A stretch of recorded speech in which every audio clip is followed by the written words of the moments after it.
Lakin goftaako fayyada badera utu akkana mati rafatamira ani enyu gofta kan sehin jallatame ijara rakeni famalalame to lakin goftaako fayyada badera utu akkana mati rafatamira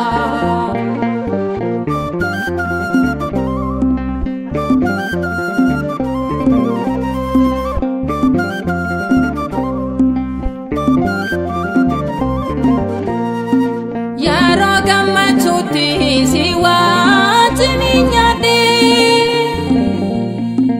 yaro dhibbukeetti hin beekun kakadhe fayyina koo dhufnaan garaan koo jabaate fannoo tolchi baase cubbuun koo baay'ate ani eenyu gooftaa kan sehin jallatame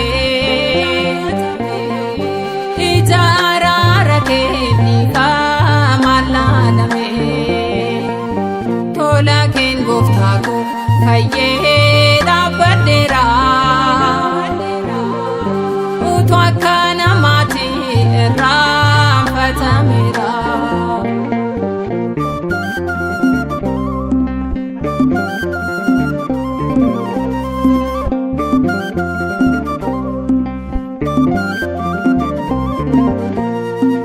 kannama jaalalli kenneetu fudhata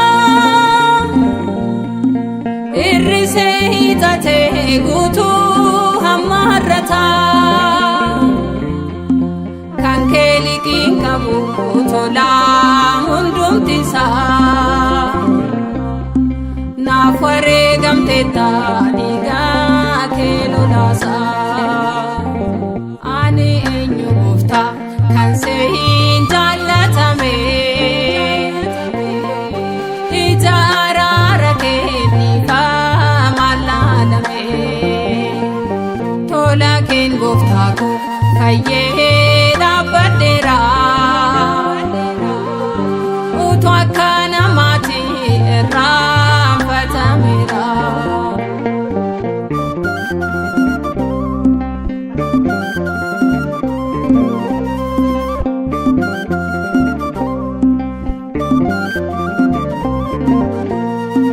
namni kan jaallatu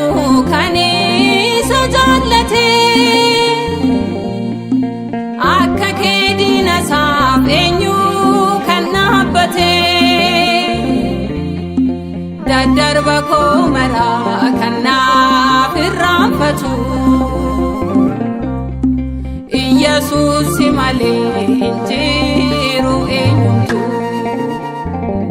ani eenyu gooftaa kan sehin jallatame ijara rakeni famalalame to lakin goftaako fayyada badera utu akkana mati rafatamira